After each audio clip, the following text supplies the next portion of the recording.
성부와 성자와 성령의 이름으로 아멘. 예수님과 어머니 하나 되신 성심을 통해 신성하신 하느님 아버지의 피앗과 의지와 뜻의 나라에서 이 모든 기도를 부어드립니다. 고통받고 계시는 예수님과 어머니, 오늘도 저희 사명이 두 분의 고통을 덜어드리고자 하는 마음으로 행하고 있는 사순시기의 극기와 고행, 이 모든 것을 사랑의 예물로 하나 되신 성심을 통해 봉헌드리오니 예수님 어머니 부디 그 사랑의 선물을 너그러이 받아주시어 위로받으시옵소서. 또한 저희 사명과 하나 되어 협력하는 모든 영혼의 영과 협력자들이 오늘도 각자의 위치에서 아버지를 사랑하고 예수님 어머니를 사랑하기 때문에 행했던 많은 희생과 배상과 보석의 행위들, 고통을 사랑했던 그 모든 행위들을 아버지 뜻을 통해 예수님과 어머니께 봉헌드립니다. 부디 위로 받으시고 자녀들이 드리는 사랑을 통해서 쓴물을 덜어내시옵소서. 또한 아버지, 이제 때가 이르자 아버지께서는 어떤 작은 영화 하나를 통해서 이 나라의 국민 의식을 흔들어 일깨우고 계십니다. 감사드립니다, 아버지. 이렇게 작고 보잘것없는 나라에 위대하고 훌륭한 대통령을 두 분씩이나 주셔서 그분들을 통해 이 나라가 자유민주주의라고 하는 튼튼한 국가적인 어떤 기본이 되는 근간과 기틀을 똑바로 세우고 출발할 수가 있었습니다. 전 국민의 눈과 귀가 뚫리고 열려서 진실을 똑바로 바라보고 진실을 사랑할 줄 아는 정직한 국민이 될 수 있도록 자비를 베풀어 주시옵소서. 이 모든 기도 우리 주 예수 그리스도의 이름으로 기도드리나이다. 아멘. 성부와 성자와 성령의 이름으로 아멘. 안녕하십니까. 하느님의 뜻 성계 피아수녀입니다. 여러분 그 건국전쟁이란 영화 다들 보셨는지요? 제가 아까 오늘 좀 검색해 보니까 오늘까지 88만 명이 보셨더라고요. 100만은 넘어야 하지 않겠습니까? 선의 세력에 좀 저력을 보여주려면 아직도 안 보신 분들이 있으면 영화가 내려지기 전에 빨리 가서 보시기 바랍니다. 그리고 또 다른 이승만 대통령의 삶과 일대기를 그린 영화가 개봉을 했다라고 저도 전해 들었는데요. 제목이 기적의 시작이라는 영화라고 합니다.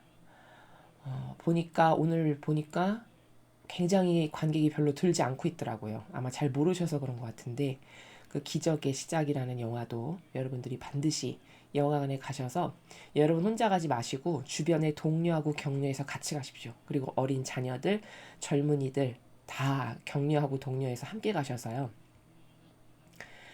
이런 것은 그까지 영화를 그렇게 본다고 해서 어떻게 대단한가, 그런 인간적인 논리로 생각할 것이 아니라 이런 것을 자꾸 격려하는 이유는요. 지금 우리는 전쟁 중에 있는 거거든요. 이게 사람 눈으로 봤을 때는 이게 대단한 전쟁처럼 보이지 않겠지만 이건 영의 세계에서 봤을 때는 지금 우리는 선과 악의 치열한 전투 중에 있는 겁니다. 이 전투 중에 내가 어느 편에 들고 어디에 속해서 하느님께서 나의 아버지라는 거를, 진정한 나의 아버지이시고 전부라는 거를 나는 증언하는 자인가, 증언하는 자녀인가 아닌가, 이런 것들이 이런 예민하고 중요한 순간에 다 판가름이 나는 것들입니다. 사람은 근데 눈에 보이지 않는 것에 민감하게 작동을 하지 않아요. 어떤 지력 같은 것이. 그래서 이렇게 넋놓고 가만히 있을 때가 아니고 이런 어떤 이슈가 있고 사건이 있을 때 여기에 불을 붙이고 점화를 시켜야죠. 공산주의자들은 그런 거 굉장히 잘하죠, 여러분. 가짜인데도 그거를 선동질과 조작질을 잘하기 때문에 불을 붙이고 이슈화를 시켜서 그걸 커다란 덩어리로 만드는 것에 천재적입니다. 근데 선의 세력은 이런 것을 전혀 할 줄 모르죠. 그러니까 가만히 넋놓고 집에서 그냥 가만히 있는, 그런다고 해서 여러분 우리에게 아버지 뜻의 나라가 가만히 있는데도 저절로 오는 거 절대 아닙니다. 나라를 건국하신 그 대통령을 보십시오. 혼자 얼마나 열렬히 투신하고 싸우셨는지. 자유는 거저 주어지는 것이 아니듯이 싸우고 맹렬하게 아버지 뜻 안에서 하나 되고 열정적이고 적극적인 사람에게만 아버지의 은총이 있는 것이 당연한 거고, 그런 사람만이 열매를 누리는 것이 천상나라의 시스템입니다. 그러니까 여러분이 다 단합하시고 하나 되고 결속하셔서 이럴 때 선의 세력의 저력을 보여주는 것이 굉장히 필요하다. 이렇게 말씀드릴 수 있습니다. 우리가 객관화를 잘해야 발전이 있죠. 잘하는 것은 잘한다고 이야기하는 것이 옳죠. 개신교가 정말 잘하는 게 뭐냐면 이런 어떤 영화를 개봉하고 이렇게 하잖아요. 그럼 다 단체 관람을 가요. 개신교는. 그거 정말 잘하는 거거든요. 이 지금 건국전쟁이란 영화도 왜 이렇게 폭발적으로 관객이 많아졌냐? 다 개신교 교회에서 단체 관람을 가기 때문입니다. 그건 정말 잘하는 일이거든요. 그거 칭찬받아 마땅한 일이에요. 그게 선의 세력을 중심으로 하나 될 줄 아는 거거든요. 근데 이 거짓 교회는 그런 거를 독려할 줄도 모르고 격려할 줄도 모르고 원래 본연의 자신들의 세력이 마귀 세력이라는 거를 이럴 때도 알 수가 있어요. 아, 나는 선의 세력이 아니고 마귀 세력이라는 거를 이런 사회적 현상 하나만 봐도 개신교하고 하는 일이 완전히 다르지 않습니까? 그렇죠? 독려하고 격려해서 막 자신들이 표를 끊어가지고 학생들 데리고 가고 이런 일을 막 하는데 이 세력은 선의 세력에 동조하고 협력해서 하나 되기를 권고해서 하는 일이 도대체 뭡니까? 그렇지 않습니까? 그래서 이런 것은 영적 전투인 거고 지금 그 영적 전투에서 내가 어디 속하고 어떻게 반영하는 건 다 체크되고 있는 순간입니다. 사람 눈에만 보이지 않을 뿐이지. 그러니까 우리가 분발해야 하고 이럴 때 더 내가 할 수 있는 역량을 최대한 동원해서 긍정적인 선의 영향력을 주변에 끼칠 수 있는 그런 여러분이 되셨으면 좋겠습니다. 자, 그럼 오늘 출애굽기 23장의 내용 본문이 어떤 내용인지 함께 읽고 오늘 이 23장을 통해서 아버지께서 자녀들에게 가르쳐 주시고자 하시는 아버지 나라의 질서의 다스림의 원리가 뭔가 학습해 보도록 하겠습니다. 출애굽기 23장 사회 정의와 사회 복지에 관한 법령, 새해 큰 축제에 관한 법령, 약속해 주신 땅에 들어가 해야 할 일들, 사회 정의와 사회 복지에 관한 법령, 너희는 근거 없는 말을 해선 안 된다. 죄 있는 편에 합사하여 건세 부리는 자들에게 유리한 증언을 하지 마라. 다수를 따라 불의에 가담하지 마라. 재판정에서 다수를 따라 그릇된 판결이 내려지도록 증언을 해서는 안 된다. 송사에 있어 영세민이라고 해서 사정을 보아주어서도 안 된다. 너희는 길을 잃은 원수의 소나 나귀를 만나면 그것을 임자에게 반드시 데려다 주어야 한다. 너희를 미워하는 자의 나귀가 짐에 깔려 있는 것을 보면 내버려 두지 말고 그 일으켜 세우는 것을 반드시 도와주어야 한다. 너희는 가난한 자가 낸 소송 사건에서 그의 권리를 꺾지 마라. 허위 고발을 물리쳐라. 죄 없고 올바른 사람을 죽이지 말고 악한 사람에게 무죄를 선고하지 마라. 너희는 뇌물을 받지 마라. 뇌물은 멀쩡한 눈을 가려 올바른 사람들의 소송을 뒤엎는다. 몸부쳐 사는 사람들을 학대하지 마라. 너희도 이집트 땅에서 몸부쳐 살아보았으니 몸부쳐 사는 자의 심정을 잘 알지 않느냐. 너희는 6년 동안은 밭에 씨를 뿌려 그 소출을 거두어들이고 7년째 되는 해에는 땅을 놀리고 소출을 그대로 두어 너희 백성 중에서 가난한 자들이 먹게 하고 남은 것은 들짐승이나 먹게 하여라. 너희 포도원도 올리브밭도 그렇게 하여라. 너희는 엿새 동안 일을 하고 1회째 되는 날엔 쉬어라. 그래야 너희 소와 나귀도 쉴 수가 있고 계집종의 자식과 몸부쳐 사는 사람도 숨을 돌릴 것이 아니냐. 새 큰 축제에 관한 법령. 너희는 내가 너희에게 말한 모든 것을 명심하여라. 다른 신들의 이름을 찬양하지 마라. 그런 소리는 입 밖에도 내지 마라. 1년에 3차례 내 앞에서 축제를 올려라. 누룩 없는 빵을 먹는 무교절을 지켜 내가 명령한 대로 아비벌 지정한 시기에 7일간 누룩 없는 빵을 먹어야 한다. 그 달에 너희가 이집트에서 나왔기 때문이다. 내 앞에 빈손으로 나오지 마라. 그리고 너희가 밭에 씨를 뿌려서 지은 곡식에 만물을 바치는 맥추절을 지켜라. 또 농사 지은 것을 밭에서 모두 거두어들이는 연말에는 추수절을 지켜라. 너희 남자들은 1년에 3번 모두 주 야훼 앞에 나와야 한다. 나에게 희생제물의 피를 바칠 때 누룩든 빵과 함께 바쳐선 안 된다. 또한 축제 때 나에게 바친 기름기를 다음날 아침까지 묵혀두어서도 안 된다. 너희 밭에서 난 만물 중에서 제일 좋은 것을 너희 하느님 주님의 집으로 가져와야 한다. 또 새끼 염소를 그 어미의 젖으로 삶아도 안 된다. 약속해 주신 땅에 들어가 해야 할 일들. 이제 나는 너희 앞에 천사를 보내어 너희를 도중에 지켜주며 내가 정해둔 곳으로 너희를 데려가리라. 너희는 그를 존경하여 그의 소리를 잘 따르고 거역하지 마라. 그는 너희 잘못을 용서하지 않을 것이다. 그는 나의 대리자이다. 너희가 그의 말을 잘 들어 내가 하라는 대로 실행하기만 하면 나는 너희 원수를 나의 원수로 삼고 너희 적을 나의 적으로 삼으리라. 나의 천사가 앞장을 서서 너희를 아모리족, 헷족, 브리주족, 가나안족, 히위족, 여부스족이 있는 곳으로 데리고 들어가리라. 내가 그들을 멸종시키겠다. 너희는 그들의 신들 앞에 엎드려 그들을 섬기지 말며 그들의 예식을 따라 예배하지도 마라. 오히려 그들의 신상들을 부수고 석상들을 깨뜨려라. 너희는 너희 하느님 주님만 섬겨야 한다. 그러면 나는 너희에게 복을 내려 먹을 빵과 마실 물을 주리라. 너희 가운데서 질병을 쓸어버리리라. 너희 지경 안에선 유산하거나 임신하지 못하는 여인이 없으리라. 나는 너희를 명대로 오래 살게 해주리라. 나는 너희가 거기에 이르기 전에 내가 얼마나 무서운 존재인가를 거기 사는 모든 백성에게 미리 알려 모두들 당황하게 만들겠다. 그리하면 너희 모든 원수들이 너희 앞에서 도망치리라. 나는 너희 가는 곳에 말벌을 앞질러 보내어 히족과 가나안족과 헷족을 너희 앞에서 쫓아내겠다. 그러나 나는 1년 안에 그들을 네 앞에서 쫓아내지는 않을 것이다. 땅이 황폐해져서 맹수가 들끓어 너희를 해치는 일이 없게 하려는 것이다.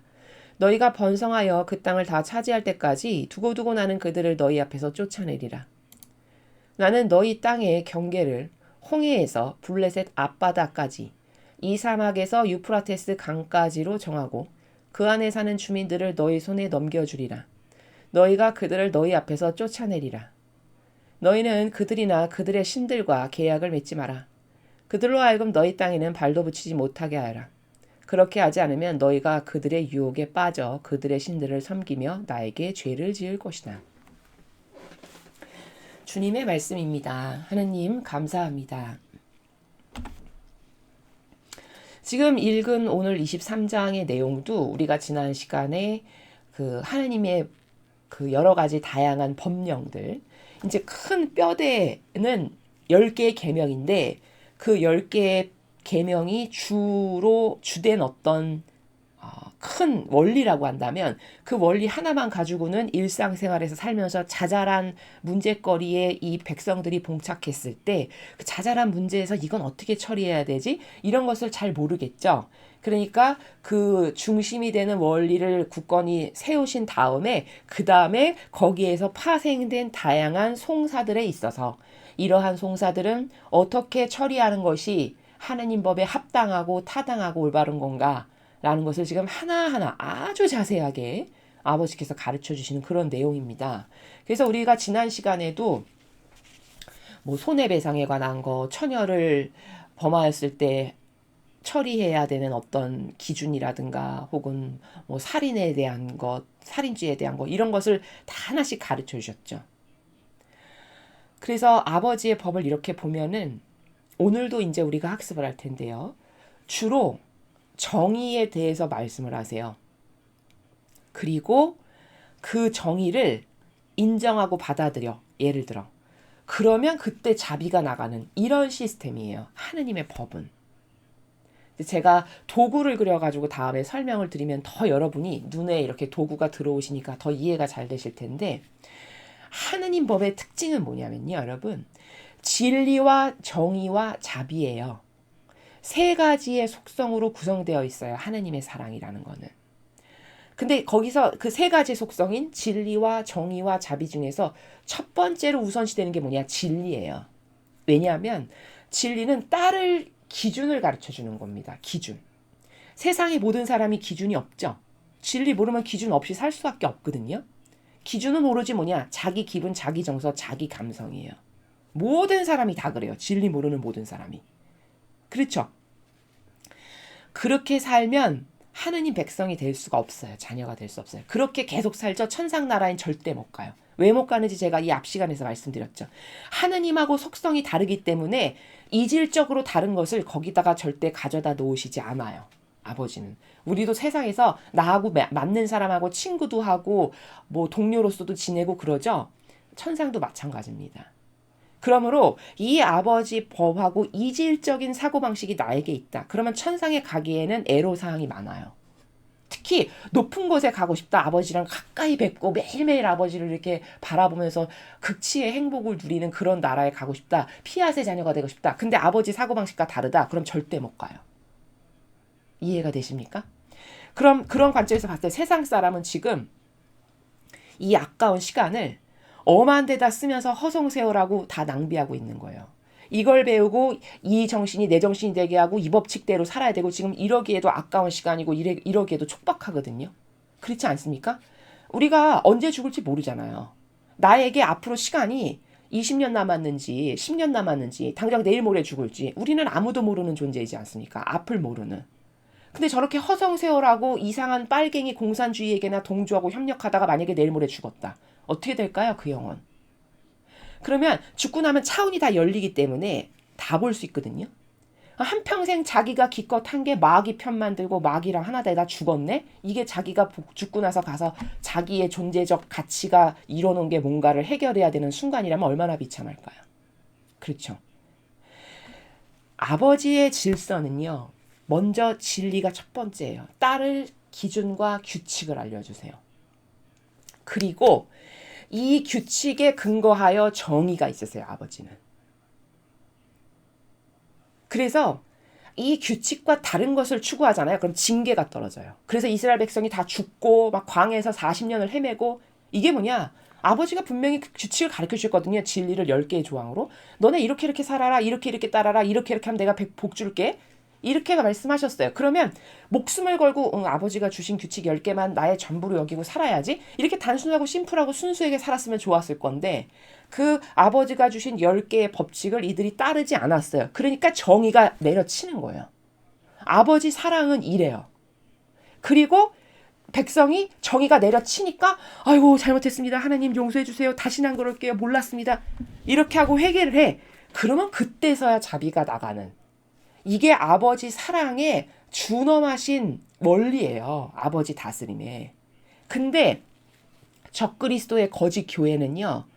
이 진리와 정의를 사랑으로 다 덮어버려요. 그렇죠. 그러니까 여기는 따를 기준도 없고 정의도 없고 병든 기호 감성 다 오라. 너도 맞고 너도 맞고 그럴 수도 있고. 이런 식으로 해가지고 다 병든 자비로 덮어버려요. 그렇게 해서 여러분을 어떻게 끌고 가는 거냐.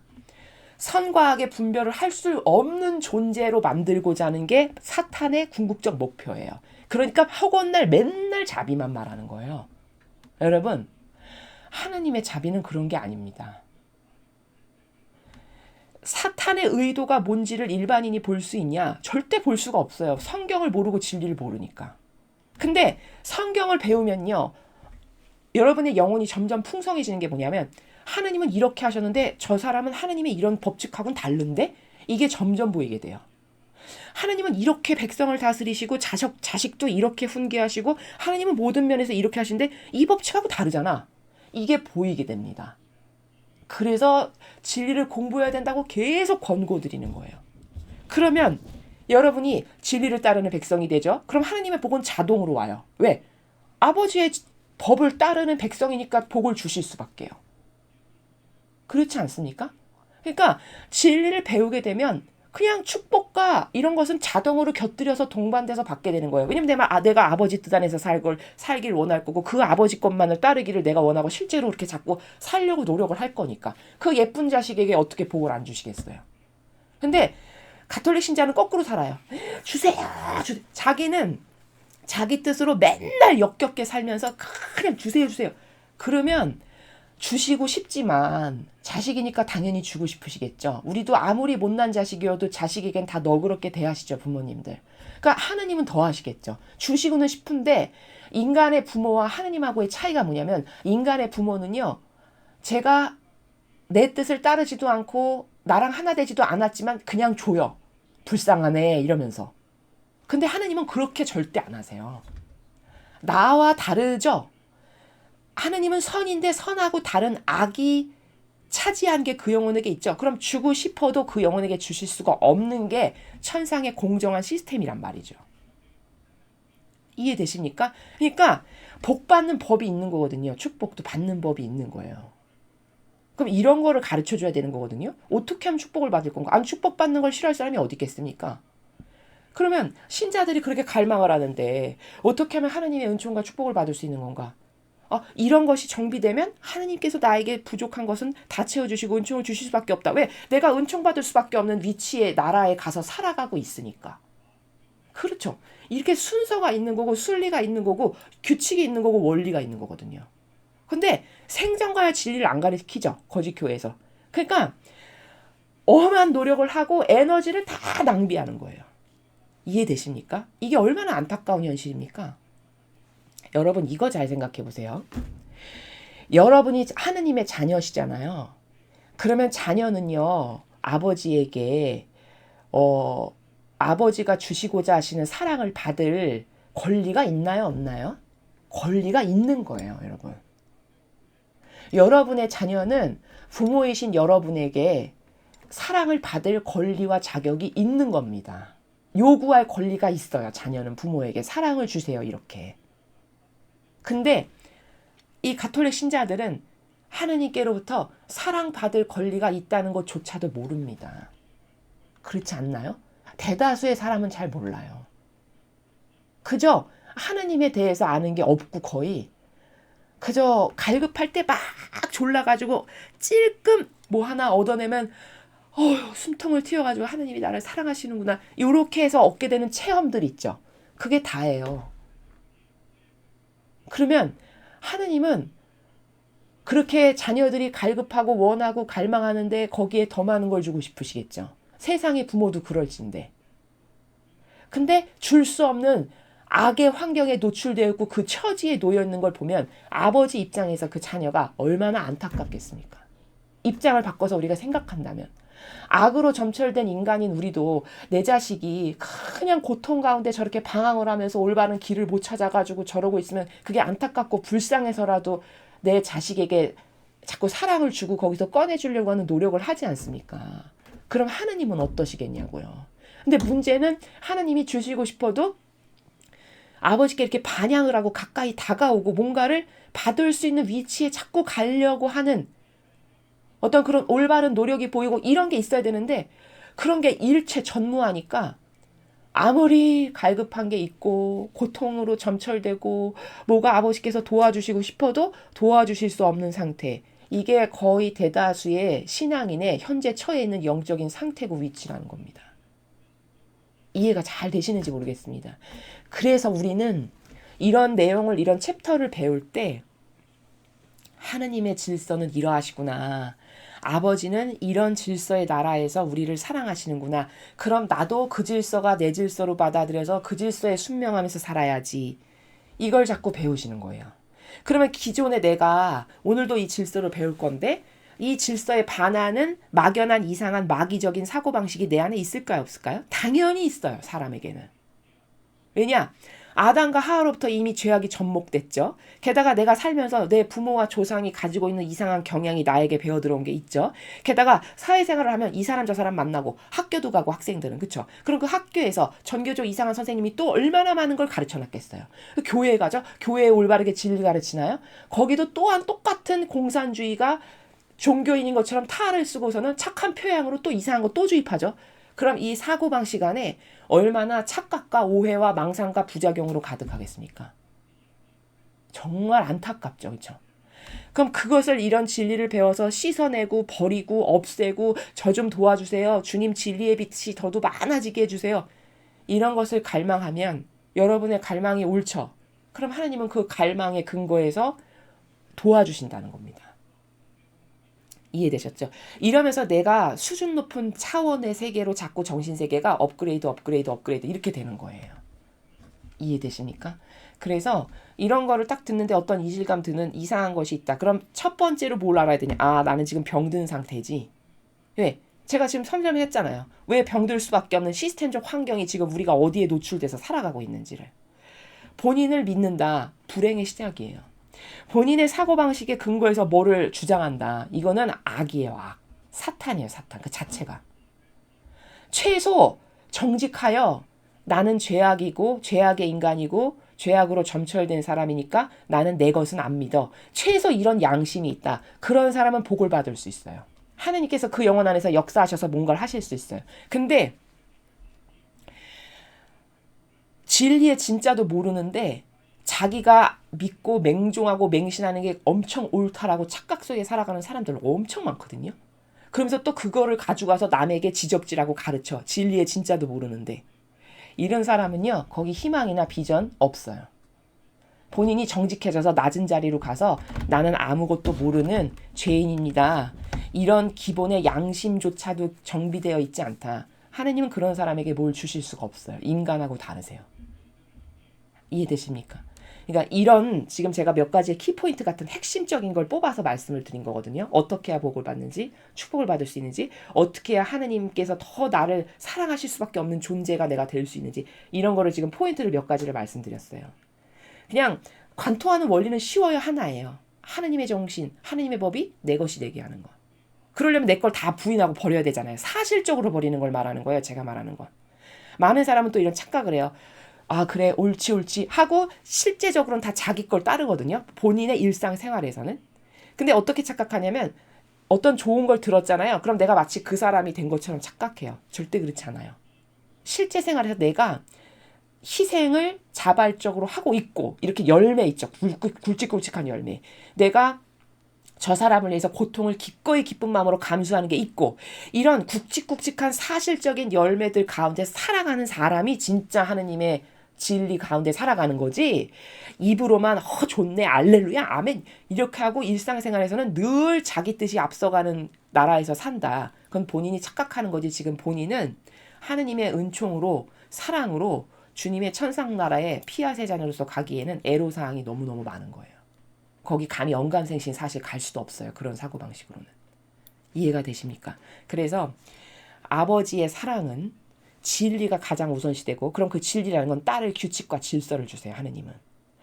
그 규칙과 질서를 잘 받아들이는 사람에게는 계속 자비가 나가겠지만, 이 규칙을 지키지 않아, 여기 이스라엘 백성처럼 맨날 반기 들고 불평불만하고 자기 뜻이 앞서가서 하느님은 뒷전이고 이렇게 살잖아요. 수시로 나오잖아요. 그러면 이 진리에 반하니까 아버지께서 정의를 휘두르세요. 그리고 그 정의에 몇 대 맞았으면 정신 차리죠, 인간은. 그러면 다시 정신 차려가지고 잘못했습니다, 아버지. 용서해 주세요. 몰라서 그랬습니다. 이렇게 하고 또 회개를 해. 그럼 아버지는, 하느님의 자비는 어떤 거냐면 진정성으로 회개하죠. 그러면 어저께 뭐 했는지, 뭐 잘못했는지 묻지도 따지지도 않으시는 게 하느님의 자비예요. 이래서 하느님의 자비가 위대하신 거예요. 그렇게 회개하면 그때 자비가 나가요. 하느님의 자비는 이때 나가는 거예요. 근데 이게 시스템이에요. 하느님 사랑의 나라의 시스템. 근데 이 마귀적 교회가 이 시스템을 그냥 자비로 다 덮어버렸어요. 병든 자비로. 그럼 여기는 따를 기축도 없어지죠. 정의는 아예 없어요. 여러분, 요즘에 거짓교회에서 누가 정의를 부르짖는 사람 보셨어요? 이건 아닙니다. 이건 잘못됐습니다. 이건 틀렸습니다. 이런 말 하는 성직자, 높은 직함과 권한을 가진 성직자, 이런 사람 보셨어요? 다 사랑만 말해요. 그들은. 다 받아들이고 다 부족한 거니까 다 끌어안고 다 하나 돼야 되고, 그러면 감성이 병들면 그게 엄청 솔깃하게 들려요. 착한 것처럼 들리고. 그래서 다 속고 있는 상태입니다. 그리고 그렇게 병든 자비를 계속 강요하는 이유는 뭐냐? 사람을 정신적 불구자로 만들기 위한 거예요. 자비로 다 덮어버리면 진리와 정의가 죽죠. 그러면 이런 사람은요, 선과 악을 구별을 못하게 돼요. 그럼 여러분은 선과 악을 구별 못하게 되기 때문에 이게 막인지 선인지, 마귀한테도 가서 동조하고 협력하고 열렬히 하나 되고 이렇게 함으로써 다 지옥 가라. 이게 사실은 계략입니다. 마귀의 계략. 이해되셨죠? 자, 이 내용이 엄청 중요한 거예요. 제가 지금 이 병든 자비와 관련해서 설명한 거 있죠. 하느님의 사랑의 나라는 세 개의 속성으로 돼 있다. 진리와 정의와 자비. 우선순위가 진리가 우선이고, 그 다음 두 번째가 자비, 두 번째가 정의고, 끄트머리 세 번째가 자비예요. 진리, 정의, 자비. 이렇게 나가요. 자비가 제일 끄트머리예요. 이해되십니까? 근데 이거를 다 왜곡시키고 변질시켰어요. 이거 엄청 중요한 거니까 제가 강조해서 지금 계속 말씀드리죠. 이것 때문에 다 속는 거예요. 뭐 못도 받아들여라 그럼 그래, 하느님은 사랑이시니까, 이렇게 해서 사람을 다 속이는 겁니다. 이해되셨죠? 자, 그럼 오늘도 하느님의, 그래서 제가 여기 지난 시간에 22장의 내용에 대해서 요약 정리한 건, 아버지의 질서를 이렇게 지금 매일 가르쳐 주시는데, 그 질서랑 나는 하나 되어 살아가고 있나? 하나 되지 않으면 나는 하느님 아버지의 나라 절대 못 간다. 이게 답입니다. 그럼 오늘은 어떤 질서 가르쳐 주시는지 한번 보겠습니다. 첫 번째 제목이 사회 정의와 사회 복지에 관한 법령이에요. 자, 사실 지금 어제도 그렇고 오늘도 그렇고 이런 걸 쭉 본문을 읽으셨잖아요. 그러면 보통의 양심이 있고 상식이 있는 평범한 국민이면 어려울 거 없이 다 이해가 가는 내용이거든요. 그렇죠? 여러분도 읽으셨을 때 그러셨죠. 그래, 맞지, 저게 맞지, 정직하려면 저래야 되지. 이렇게 그냥 다 납득이 되는 내용이에요. 근데 하도 병든 거를 많이 뿌려놔가지고 이 병든 교회와 이 특히 공산주의랑 아주 연합하고 하나 돼가지고 열렬히 하나 돼가지고 지금은 종교와 정치가 하나 돼 있잖아요. 악으로. 그렇게 해가지고 그걸 전 세계에 다 뿌려놔가지고 모든 사람이 여기가 제정신이 아닌 상태로 살아가거든요. 사고방식이. 그러니까 작은 것 하나도 다 설명을 해야 돼요. 왜냐면 다 이상하다라고 생각할 거거든요. 저거 너무한 거 아니야? 이렇게. 그러니까 이런 것에 대해서 여러분이 속지 않으셔야 해서 하느님의 사랑은 진리와 정의와 자비다라는 걸 명심하시고 자꾸 되뇌이고 곱씹으셔서 나도 혹시 그런 거에 현혹되어 있다면 그 아버지의 법하고 다른 것을 자꾸 버려야 된다. 이게 중요하다라고 말씀을 드립니다. 여기 지금 사회정의 복지는 아버지가 어떻게 하라라고 지금 가르쳐 주셨고 이것에 근거하여 사회복지제도도 이 하나의 국가도 이런 아버지 법에 근거하여 복지제도를 다시 설립해야 돼요. 왜냐하면 빨갱이 세력이 다 퍼주는 걸로 변질시켜 놨기 때문에 그렇게 나라가 계속 가죠. 얼마 안 가서 금방 망해요. 여러분 베네수엘라를 보세요. 전문가들이 뭐라고 말하냐면 베네수엘라라고 하는 나라는요. 자원이 워낙 많아가지고 저렇게 망할 수가 없는 나라라고 말을 해요. 근데 지금 망했죠. 그쵸? 여러분 지도자 하나 잘못 뽑으면 저렇게 되는 거예요. 이해되십니까? 도저히 망할 수가 없을 만큼 물자가 풍부한 나라인데 저렇게 망했어요. 그건 누구 탓일까요? 리더 잘못 뽑아서 그런 겁니다. 자, 아버지는 지금 사회정의와 복지를 어떻게 말씀하시는지 살펴보겠습니다. 너희는 근거 없는 말을 해선 안 된다. 죄 있는 편에 합세하여 권세에 부리는 자들에게 유리한 증언을 하지 마라. 자, 1번 첫 번째 그 1절 첫 번째 절부터 이 세상 사람은 특히 정치인과 로마 가톨릭은 여기 다 걸려요. 이해되십니까? 자, 왜 걸리냐? 근거 없는 말을 해선 안 된다라고 하셨죠. 그쵸? 그럼 신앙인이다. 그럼 뭐에 근거해서 말해야 되죠? 이 성경. 성경에 근거해서 말해야 되는 게 신앙인의 기본이에요. 자, 그럼 세상 사람이다. 정치인이다. 그럼 여기 근거 없는 말이 세상 사람 정치인에게는 어떻게 대입이 돼요? 진실, 사실, 팩트에 근거해서 말해야 돼요. 그쵸? 그럼 우리가 여러분이 아시다시피 지금의 저 공산주의 당 어떤 당인지 아시죠? 그들이 근거 없는 말을 뿌리고 선동질하는 달인들이죠. 그렇지 않습니까? 근데 그것에 대해서 죄의식도 못 느끼잖아요. 아니면 말고 이런 식이잖아요. 그럼 1절에 다 해당하네요. 그 모든 이들이. 이렇게 이 세상 사람도 교회도 여기에 다 해당해요. 근거 없는 말이라는 거예요.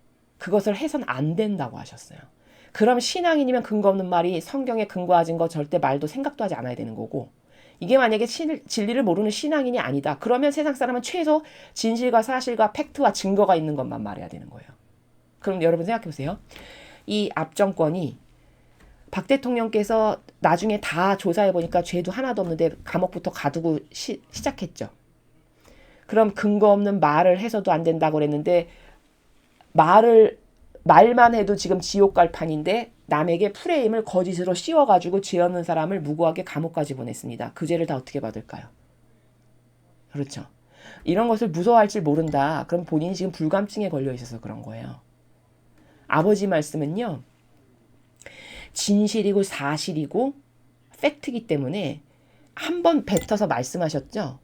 그럼 반드시 이루어져요. 그래서 무서운 거예요. 이것에 해당하죠. 그럼 반드시 대가를 치르게 돼 있어요. 근데 다 막연해요. 써 있어도. 그게 뭐냐? 그 정도로 진리에 민감하게 작동되는 시스템이 다 죽어버린 거예요. 사고방식 안에. 이해되십니까? 지금 근거 없는 말을 하는 것도 안 된다고 그랬는데 증거도 없는데 사람을 가둬서 몇 년을 살게끔 하고 이렇게 모욕과 치욕을 줬어. 한 영혼에게. 그럼 그 영혼이 당한 대가 하나님이 다 갚으세요. 살아있을 때 안 갚으니까 나는 두려울 게 없다.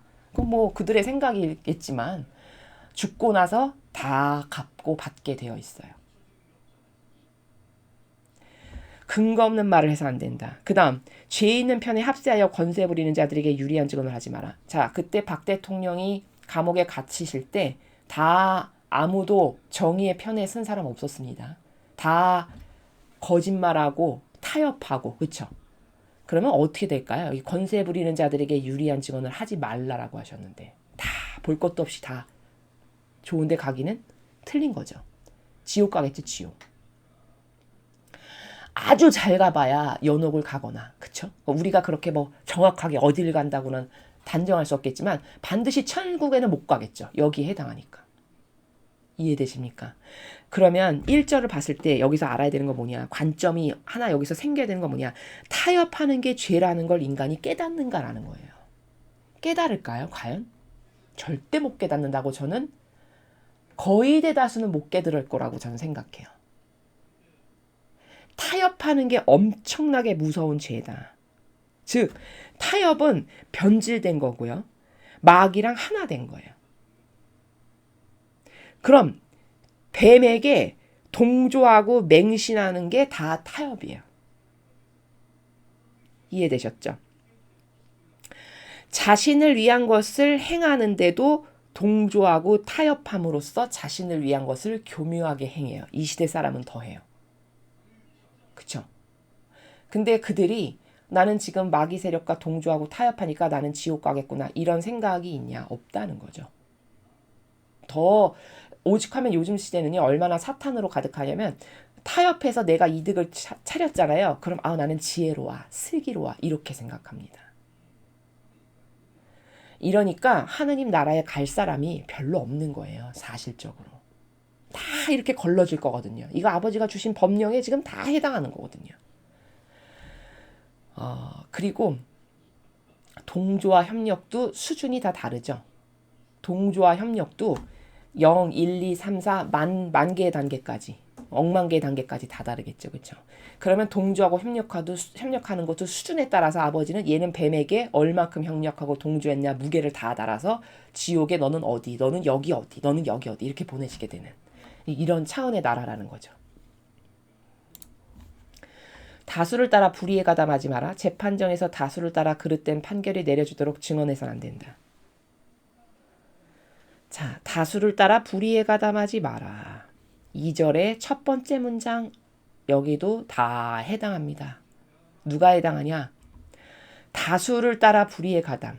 자, 거짓 교회가 사도로부터 이어져 내려오는 수천 년 된 전통 있고 오래된 종교야. 그리고 많은 사람이 그거를 믿고 거기가 옳다고 해. 그게 다수를 따르는 거예요. 그래가지고 불의에 가담한다. 그들이 예수님이나 성모님의 정신과 가르침과 모범대로 살지 않아. 그러면 이미 불의한 세력이거든요. 근데 그 불의한 세력에 다수가 다 따라가니까 나도 뭣도 모르고 따라가는 거. 이게 바로 그 거짓 교회에 맹종하고 맹신하는 자들이 2절 첫 번째 줄에 해당하는 겁니다. 가담하지 말라고 쓰여 있잖아요. 그쵸? 또 세상 정치인으로 말하면 아까 억울하게 박 대통령께서 감옥에 가신 사건도 다 여기에 해당하는 거죠. 거기 그때 다수를 따라서 불의에 가담한 사람이 얼마나 많았습니까? 이제 와서 말이지만. 그렇죠. 그거 본인은 뭐 내가 그렇게 뭐 대단한 것을 했냐, 대단한 내가 한 게 무슨 죄야 이렇게 생각할지 모르겠으나 하느님은요 사람하고 다르세요. 마음에 요만한 그림자 있죠. 내가 마음에 어떤 이런 의중을 갖고 있죠. 그 의중만 보십니다. 확대경으로 해서 확대해서 얼마나 무서운지 아시겠습니까? 왜? 공정하고 공의로운 분이시기 때문에 그래요. 그래서 이런 거 다 여기에 걸리면 다 이것에 해당하는 대가를 받게 될 거라는 거. 그래서 이 2절의 첫 번째 문장에 해당하는 것이 거짓 교회에 동조하는 이 현실. 그것이 절대 옳지 않고 불의한 세력인데도 불구하고 진리를 따라가지 않고, 그쵸? 이건 다 자기를 죽이는 자살행위다 라는 것이고요. 재판장에서 다수를 따라 그릇된 판결이 내려지도록 증언해서는 안 된다. 증언을 진실에 하지 않고 그릇된 판결, 잘못된 판결이 내려지도록 불의한 세력에 가담해서 증언을 했어. 그것도 다 따져서 죄악에 따라 값을 받을 일이라고 말씀을 하시는 거죠. 이해되시죠?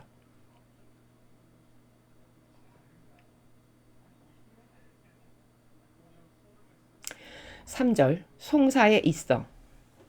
영세민이라고 해서 사정을 보아주어서도 안 된다.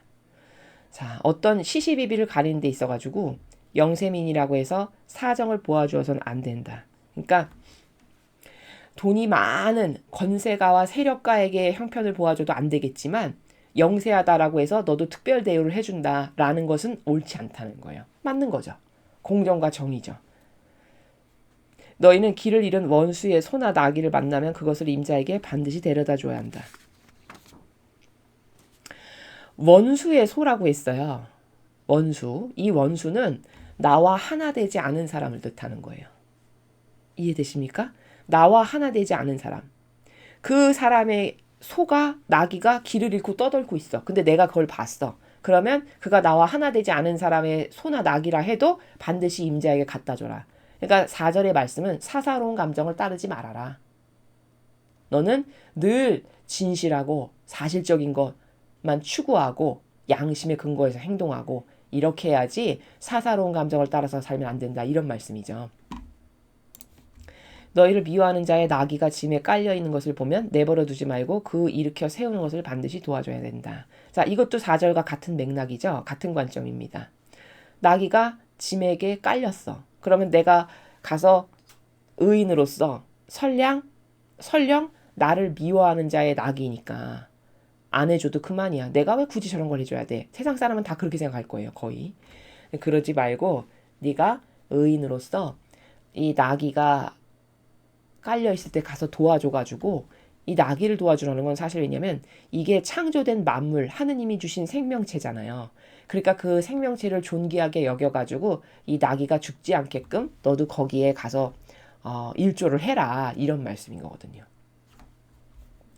너희는 가난한 자가 낸 소송 사건에서 그의 권리를 꺾지 마라. 자, 가난하다라고 해서 아까 영세민을 특별히 봐주면 안 된다고 했죠. 근데 가난하다고 해서 또 그 권리를 꺾어도 안 된다. 봐줘도 안 되지만 불공정하게 그의 권리를 막 무시하고 짓밟아도 안 된다. 공정하게 해라. 공정하게. 법에 근거하여. 이런 말씀이시죠. 그러니까 법치가 무너진 현실, 그런 현실이 오게끔 하지 마라. 이런 말씀이죠. 허위 고발을 물리쳐라. 죄 없고 올바른 사람을 죽이지 말고 악한 사람에게 무죄를 선고하지 마라. 허위 고발, 죄 없는데 덮어 씌우는 거죠. 그렇죠? 죄 없고 올바른 사람을 죽이지 말고 악한 사람에게 무죄 선고하지 말아라. 자, 7절을 보면 악한 사람에게 내가 동조하고 협력했어. 그렇게 해서 그 사람 죄 없다라고 거짓 증언했어. 이 죄 엄청 크다는 겁니다. 이해되셨죠? 너희는 뇌물을 받지 마라. 뇌물은 멀쩡한 눈을 가려 올바른 사람들의 소송을 뒤엎는다. 공정하지 않은 거죠. 뇌물은. 정직하지 않게 어떤 내 사욕과 욕망을 채우는 것들이죠. 뇌물이라는 게.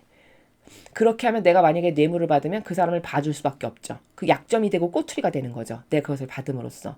그렇게 함으로써 내가 거짓의 편을 들 수밖에 없고 거짓을 눈 감아줄 수밖에 없는 이런 상황으로 악조건으로 계속 끌려가게 되죠. 그러니까 절대 뇌물을 받아서는 안 된다라는 거예요.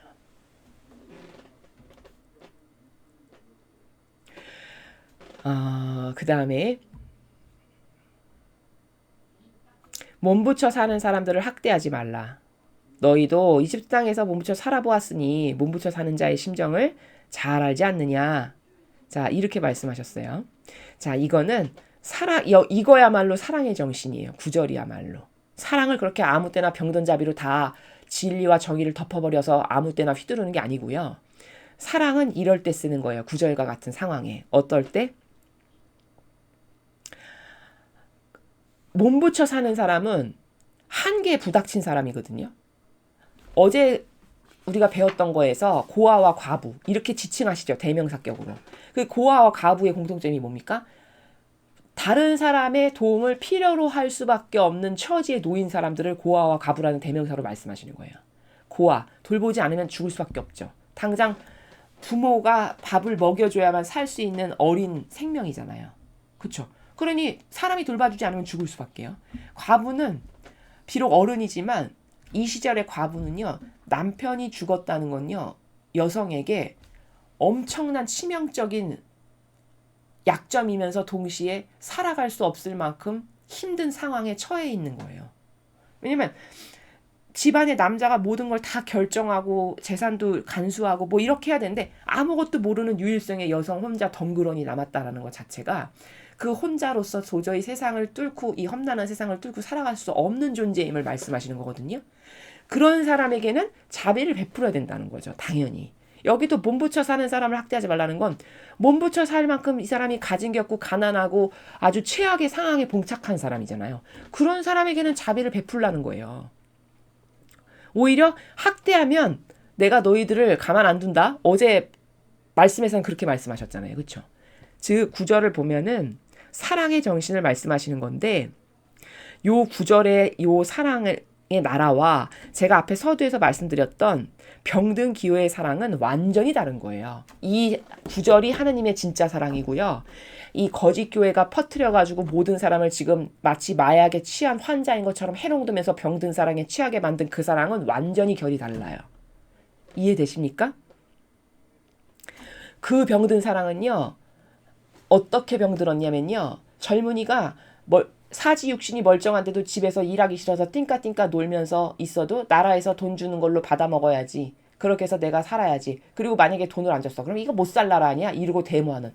이런 마귀의 나라로 만들고자 하는 게 그런 병든 사랑이 뿌려놓은 이런 부작용들이에요. 이해되십니까? 이거는 완전 다른 거죠. 하느님의 사랑은. 그리고 이 거짓교회가 또 하나 속이는 실수가 뭐냐면요, 여러분. 소수를 엄청 존중하는 것처럼 생각해요. 그쵸? 근데 여러분, 그렇게 소수를 존중할 거면 하필이면 왜 그 하느님의 법칙에서 봤을 때 하느님은 징계하고 멸망으로 쏟아버려가지고 죽여버리시는 그 소수만 존중합니까? 우리도 소수잖아요. 여러분들 소수 아니세요? 여러분 교회에 가시면 진리만 따르고 성경만 따른다라고 이상한 사람이라고 손가락질 받는 소수시잖아요. 그렇죠? 여러분의 소수의 여러분의 권리는 인정받으세요? 존중받고 계세요? 그렇지 않을걸요, 아마 대다수는? 그렇죠? 그러면 아니 이게 차별이지 뭡니까? 왜 하느님의 진리를 부르짖는 정의를 부르짖는 소수는 소수라고 챙기지 않으면서 아버지는 징계해서 죽여버리는 동성연애자 이런 것만 소수라고 합니까? 그 기준이 도대체 뭐예요? 뭐에 근거한 소수입니까 도대체? 이렇게 물어봐야 돼요.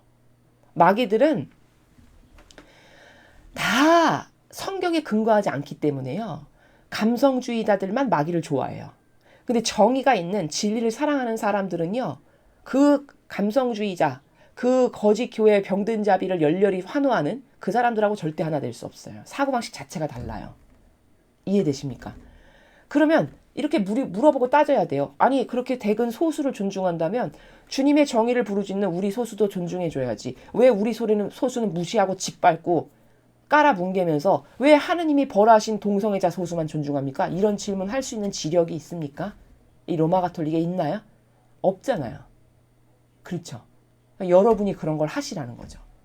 이렇게 자꾸 배우셔가지고 관점을 열고 영안이 활짝 열려가지고 진리와 다른 것을 아주 냉철하게 볼 수 있는 이런 국민들이 되셔야 돼요. 자, 9절은 사랑의 나라인데 이 거짓교회가 말하는 병든 자비의 사랑의 나라하고는 완전히 다른 거다. 이거는 한계성에 봉착한 사람을 사랑하지 않으면 오히려 그게 죄라고 말씀하시는 거고 저 거짓교회가 말하는 사랑이라는 거는 하느님은 이게 옳지 않아서 징벌했는데 그것을 사랑이라고 덮어버리는 오히려 하느님하고는 정반대되는 세력이라는 것을 스스로 입증하는 이런 거고 그들이 그렇게 병든 사랑을 강조하는 건 눈과 귀를 다 가려가지고 정의와 진리를 죽여버림으로써 선과 악을 분별하지 못하게 하는 멍청한 영혼이 되게끔 하는 계략이고 술수고 책략이다. 이렇게 정리할 수 있다는 것입니다. 너희는 6년 동안은 밭에 씨를 뿌려 그 소출을 거두어 들이고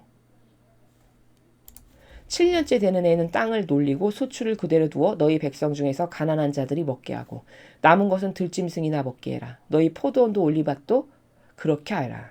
그러니까 7년째 되는 애 땅을 놀리라는 건 안식일날 아버지께서 쉬셨으니까 그것에 근거하여 6년 동안은 열심히 경작해서 네가 소출을 거두고 돈을 벌고 7년째가 됐어. 그러면 다 다시 되돌려주는,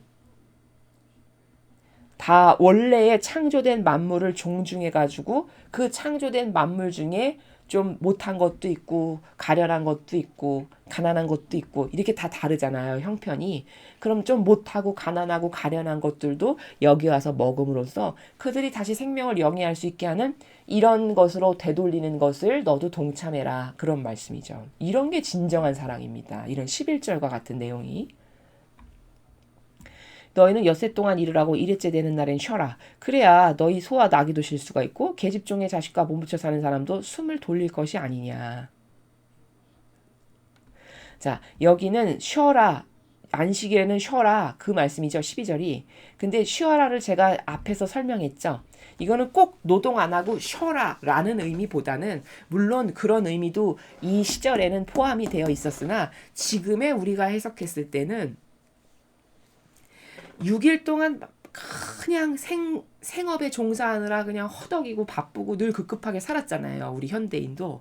그러니까 하느님하고 함께 살고 아버지를 의식하고 사랑하고 속삭이고 표현하고 이렇게 할 겨를이 별로 없었단 말이죠. 그러니까 일주일째 되는 날에는 최소 이날만이라도 아버지를 사랑하고 공경하고 아버지랑 하나 되려고 하고, 내가 6일 동안 아버지 마음을 거스리거나 심기를 불편하게 해드린 것은 없나, 마치 이런 거죠. 연로하신 부모님께서 그 댁에 계시면은 그 자손들은 어떻게 해요? 올바른 자손이라면 아침에 출근할 때 할머니 할아버지 방 문 두드리면서 다녀오겠습니다, 잘 다녀오겠습니다 인사하고 나가고, 또 저녁에 왔으면은 잘 다녀왔습니다 이렇게 인사하고, 오늘 하루 종일 불편하신 거 없으셨어요? 이렇게 여쭙고, 뭐 식사 맛있게 하셨어요? 뭐 이런 거 여쭙고 이렇게 하잖아요.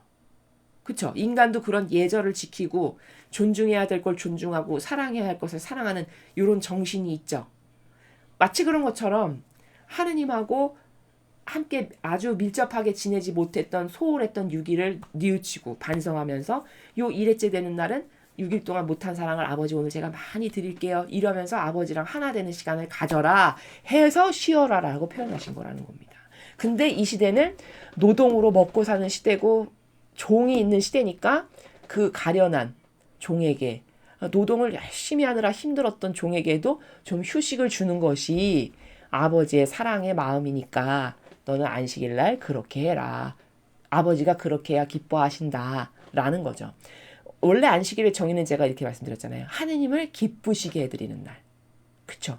그러면 이렇게 엿새 동안 열심히 일했던 종이나 소와 나귀도 다 하느님이 주신 생명체들이잖아요. 그럼 이 생명체도 좀 쉬면서 재충전을 하는 걸 아버지가 좋아하시겠죠? 그러니까 아버지가 기뻐하시니까 그렇게 하는 날이 안식일이다. 이렇게 정의할 수 있다는 것이죠. 새 큰 축제에 관한 법령. 너희는 내가 너희에게 말한 모든 것을 명심하여라. 다른 신들의 이름을 찬양하지 마라. 그런 소리는 입 밖에도 내지 마라. 자, 이렇게 아버지는 보면요, 아버지 그 사랑의 나라는 다른 부정한 것이 끼어들어가지고 하느님과의 우리와의 관계성 가운데에서 끼어드는 걸 절대 좋아하지 않으세요. 이거 보면 아실 수 있죠, 그렇죠? 그러니까 다른 신들 찬양하지 마라, 뭐 입 밖에도 내지 마라. 하느님이 아닌 것이 접목돼서 나에게 끼어드는 것, 그게 다 악이잖아요, 그렇죠? 그런 것을 허용하지 마라라고 말씀을 하시는 거예요. 여기 찬양이란 단어는 잘못된 것을 인정하는 게 찬양이에요. 다시 말하면. 그러니까 그런 잘못된 것, 부정한 것이 너와 나 사이에 끼어들지 않게 해라. 이런 말씀이고요. 1년에 3차례 내 앞에서 축제를 올려라. 자, 축제를 올려라. 이거는 상기해라 이런 뜻이거든요. 지금 이 백성이 이집트에서 탈출해서 그냥 광야의 땅을 건너서 가나안 땅으로 들어가는 1년의 이 과정 중에 있죠. 근데 이 백성의 한계가 뭐냐면, 즉 인간의 한계가 뭐냐면 잘 잊어버리죠. 간과하고 망각하죠. 그러니까 그런 간과와 망각의 속성이 있다는 걸 하느님이 아시니까 자꾸 기념을 해라, 뭐 축제를 올려라 이렇게 하면 기념하고 축제 올릴 때마다 또 떠올릴 거 아니겠어요. 잊어버렸다가도. 그런 의미가 있으셔서 이런 말씀을 하시는 거고요. 또 이런 의미도 있어요. 축제를 올리라는 건 지금 제가 말한 첫 번째 의미, 그 다음 또 두 번째 의미는 올바르게 만약에 백성이 반향을 하잖아요. 그러면 그 축제 때마다 은총을 주실 수 있어요. 아버지께서. 사실은 이게 이론론적으로 읽었을 때는 축제를 올려라 그러면 하느님은 뭘 저렇게 받기를 좋아하시나 봐. 뭐 맨날 뭐를 바치고 제사라고 하래. 이렇게 생각하기 쉽거든요. 근데 이게 본질적인 이원론의 세계에서는 우리를 위해서예요. 우리를 위해서. 우리가 좋아지게 하시려고. 우리가 좋아지게 하신다는 건 무슨 뜻이냐면 하느님은 인간하고 달라서 인간은 명분이 없어도 그냥 막 주지만 내 자식이라고 해서 하느님은 누누이 말씀드리지만 어떤 명분이 있고 이유가 있어야만 뭘 행하시지 그런 것이 하나도 없는데 거저 그냥 괜히 이런 건 없어요. 근데 자식들에게 사랑을 주고 싶고 은총을 주고 싶잖아요. 그러니까 어떻게 하시냐? 축제를 올려라 나에게 뭘 바쳐라 이렇게 하시는 거예요. 그러면 이게 무슨 말이냐면 예를 들어 부모님이 환갑이 되셨어요. 그럼 환갑잔치를 열죠. 자손들이. 그러면 환갑잔치를 열면 못 봤던 자손들도 다 오잖아요. 그날은. 잔칫날이니까. 그러면 만나니까 그때 아버지 입장에서는 아유 그래 오랜만이다. 그동안 사느라 고생 많았지 하면서 뭐라도 이렇게 주실 수 있죠. 사실은 뭘 주기 위해서 오라고 하시는 거예요. 왜냐면 만나야 줄 수 있으니까. 교감이 있어야 줄 수 있으니까. 그렇죠. 관계성이 있어야 줄 수 있잖아요. 이런 이유 때문에 하느님도 축제를 올려라 무슨 제사를 바쳐라 뭐를 나에게 갖다 바쳐라 이것은 사실 저열한 인간이 생각했을 땐 하느님은 뭘 받으시는 걸 되게 좋아하시나 봐. 혹시 또 이렇게 생각할 수도 있겠으나 본질적으로는 그게 하느님이 뭘 받고 싶으셔가 아니고요. 자녀들에게 뭘 주고 싶은데 제가 나에게 가까이 다가와야 뭘 줄 수 있잖아. 제가 나에게 어떤 관계성이 있어야 뭘 줄 수 있잖아. 이런 원리에서 축제를 올려라 무슨 번제를 바쳐라 뭐를 바쳐라 이렇게 하시는 거다라는 거죠. 누룩 없는 빵을 먹는 무교절을 지켜 내가 명령한 대로 아비벌 지정한 시기에 7일간 누룩 없는 빵을 먹어야 한다. 그 달에 너희가 이집트에서 나왔기 때문이다. 내 앞에 빈손으로 나오지 마라. 자, 여기도 지금 빈손으로 나오지 마라 이렇게 말씀하시죠. 그러면 이런론적인 인간, 진리 모르는 사람이 봤을 때 뭐 이렇게 맨날 갖고라는 게 많아. 이렇게 생각하기 십상이거든요. 이거 보나마나. 이것도 마찬가지예요. 빈손으로 오지 마라. 이것은 하느님께 뭘 사랑과 정성으로 드리면 아버지가 그 사랑을 보시고 주고 싶으셔서 뭘 줄 수가 있어요. 가까이 다가와서 나에게 사랑으로 무슨 행위를 하면 주실 수가 있다고요. 그러려고 빈손으로 오지 마라 이렇게 하시는 거라는 거죠. 여기 누룩 없는 빵 보이시죠? 이게 누룩이라는 게 영적으로는 무슨 뜻이냐면 변형시킨다는 거예요. 변질시킨다. 원래하고는 다르게. 누룩을 넣으면 부풀죠. 그럼 원래는 안 부푸는 거였는데 누룩 때문에 부푸니까 이게 변형된 거잖아요. 그래서 속성적으로 누룩은 변형시키는 게 갖고 있어요. 내재적으로.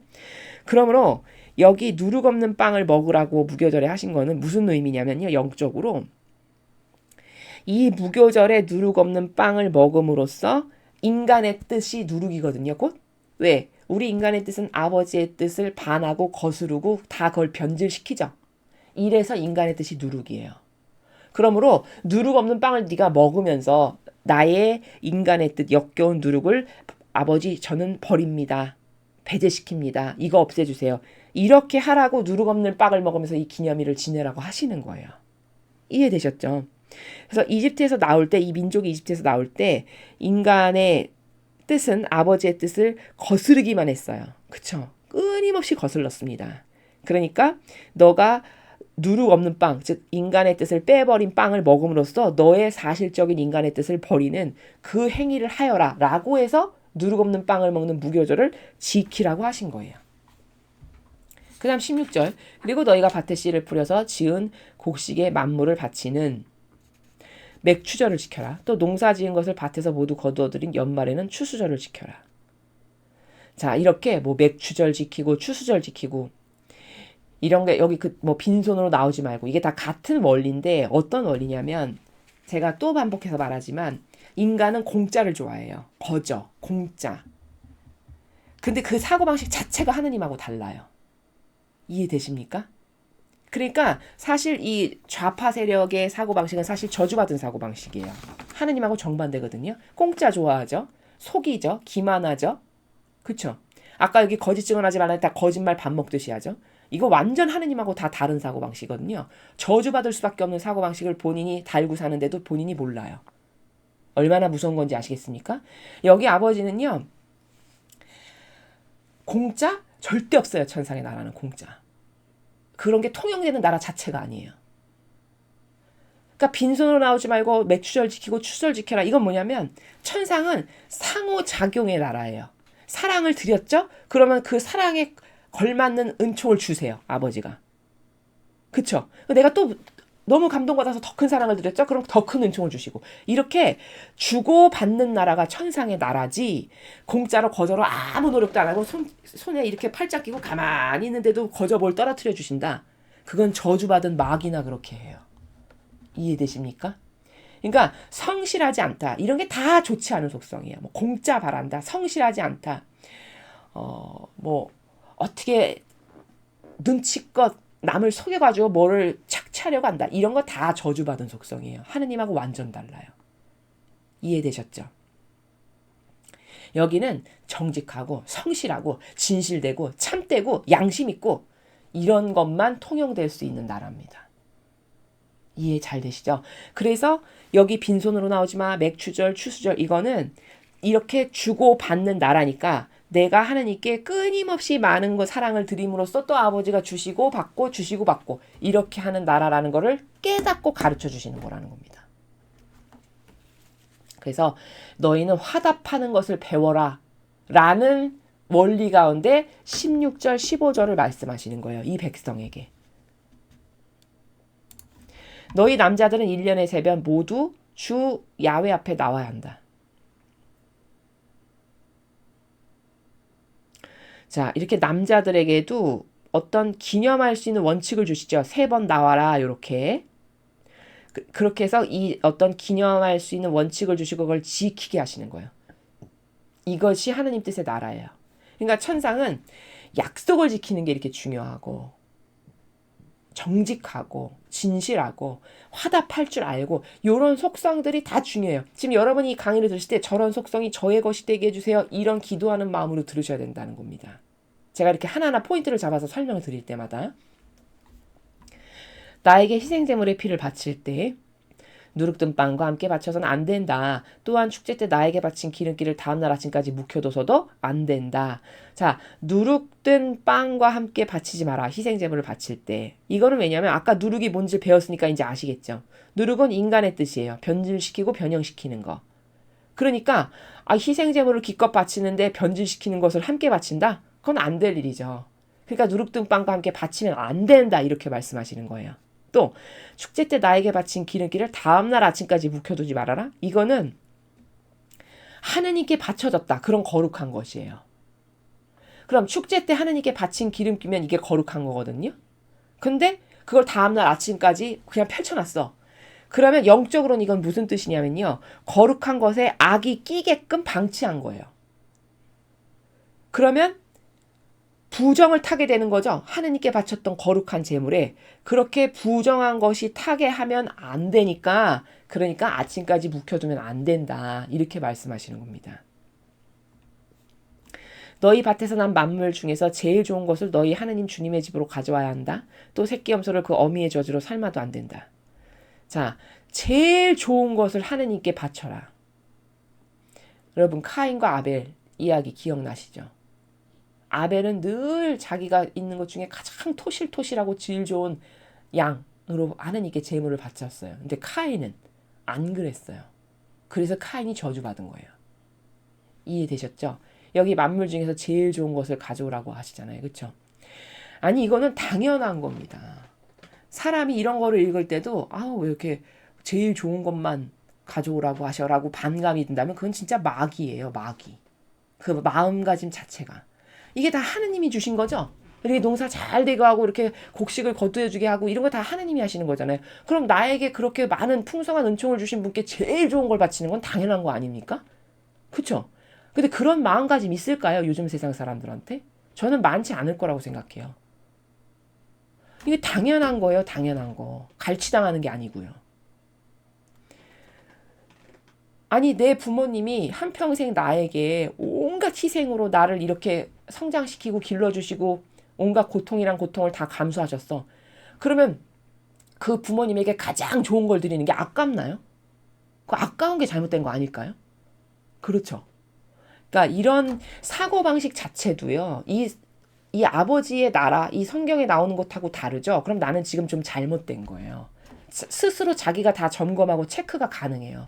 나는 천상나라의 질서에 지금 합당하게 살아가는 사람인가? 아, 이것과 많이 다른가? 스스로 양심의 나라에서 체크가 다 되는 것이죠. 이게 이 19절과 같은 이 나라 있죠. 제일 좋은 건 늘 가장 먼저 아버지 거. 이게 아예 고무적이어야 되거든요. 그래야 천상에 갈 수 있어요. 아예 내 아버지가 최고고 전부고 어떤 걸 드려도 아깝지 않고 그걸 말로만 하는 게 아니라 실제적으로 내가 손실을 감수하면서 드렸는데 기쁘고 행복해. 이런 사람만이 갈 수 있는 거라고요. 그게 사실적으로 구현되는 사람만. 이해되시죠? 그런 나라예요. 천상의 나라는. 거긴 다 그런 사람만 가요. 하느님을 전부로 여기는. 그래서 이게 아예 고무적이어야 된다는 거고, 그 다음에 여기 새끼염소를 어미의 저주로 삶으면 안 된다. 아우, 이건 여러분 끔찍한 내용이죠. 아니, 새끼를 낳는데 그 새끼염소를 어미 젖을 짜가지고 그 젖에다 삶는다? 이거는 끔찍한 내용입니다. 이거는 상식이죠, 상식. 그렇죠? 약속해 주신 땅에 들어가 해야 할 일들. 이제 나는 너희 앞에 천사를 보내어 너희를 도중에 지켜주며 내가 정해둔 곳으로 너희를 데려가리라. 자, 지금 가나안 땅에 갈 건데 가나안 땅에 가는데 이끄는 존재가 누구라고요? 천사님이에요. 천사님. 천사님을 아버지께서 파견하셔가지고 그 천사님의 인도에 따라서 너희는 가나안 땅으로 가게 될 거다. 이렇게 말씀하시는 거죠. 너희는 그를 존경하여 그의 소리를 잘 따르고 거역하지 마라. 그는 너희 잘못을 용서하지 않을 것이다. 그는 나의 대리자이다. 자, 21절과 20절을 보면은 여기 천사라고 말씀하셨는데 천사이면서 동시에 사람으로 표현하면 지금 이 백성을 이끄는 게 모세예요. 그렇죠? 모세를 그렇게 존중하라는 거예요. 모세가 죽으면 여호수아가 대를 이었죠. 여호수아를 그렇게 존중하라는 뜻입니다. 20절과 21절의 말씀의 내용은. 그래서 너희는 그를 존경하여 그의 소리를 잘 따르고 거역하지 마라. 왜? 그는 너희 잘못을 용서하지 않을 거다. 왜 거역하지 마라? 그가 나를 대신하는 직분이니까. 이런 말씀이거든요. 21절에. 그렇죠. 그러면 요 20절과 21절을 또 자리해야 되는 게 뭐냐. 신자분들께서 오해하실 거는 뭐죠? 이것 봐. 이렇게 존경하고 잘 따르고 거역하지 말아야잖아. 교회에 순종해야지. 이렇게 이야기하실 거거든요. 근데 여러분, 이 20절과 21절은 전제 조건이 뭐냐. 이게 아버지의 뜻을 행하는 자라는 거예요. 아버지 뜻을 행하는 자. 그럼 또 이렇게 이야기하겠죠? 아, 이 교회가 아버지 뜻을 행하고 있잖아. 어떤 걸 행하고 있나요? 어떤 예수님의 모범이 있나요? 거기. 어떤 성모님의 모범이 있으며 아버지의 법칙은 이러한데 아버지의 법칙에 반하는 것만 이야기하잖아요. 아버지 법칙하고 다른 것을 자기가 제시하고 강요하잖아요. 그렇죠?